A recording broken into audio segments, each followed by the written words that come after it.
श्याम सुरभि पय बिसत अति, गुनद करई सब पान। गिरा ग्राम्य सिय राम जस, गावई सुनई सुजान। सियावर राम जय जय राम। श्यामा गौ काली होने पर भी उसका दूध उज्जवल और बहुत गुणकारी होता है, यही समझकर सब लोग उसे पीते हैं। इसी तरह गंवारू भाषा में होने पर भी श्री सीताराम जी के यश को बुद्धिमान लोग बड़े चाव से गाते और सुनते हैं। मणि माणिक मुकुता छवि जैसी, अहि गिरि गज सिर सोहना तैसी। नृप किरीट तरुणी तनु पाई, लहाई सकल शोभा दिखाई। मणि माणिक और मोती की जैसी सुंदर छवि है, वह सांप, पर्वत और हाथी के मस्तक पर वैसी शोभा नहीं पाती। राजा के मुकुट और नवयुवती स्त्री के शरीर को पाकर ही ये सब अधिक शोभा को प्राप्त होते हैं। तैसे सुकवि कवित बुध कहाई, उपजहि अनत अनत छवि लहाई। भगति हेतु विधि भवन बिहाई, सुमिरत सादर आवती धाई।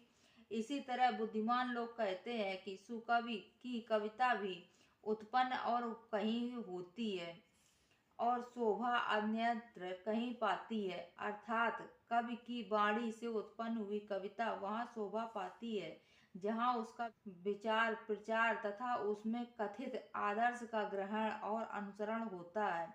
कवि के स्मरण करते ही उसकी भक्ति के कारण सरस्वती जी ब्रह्मलोक को छोड़कर दौड़ी आती हैं। रामचरित सर बिनु अनवाय, सो श्रम जाय न कोटि उपाय। कवि को विधि अस हृदय विचारी, गावई हरि जस कलिमल हारी। सरस्वती जी की दौड़ी आने की वह थकावट रामचरित रूपी सरोवर में उन्हें नहलाए बिना दूसरे करोड़ों उपायों से भी दूर नहीं होती।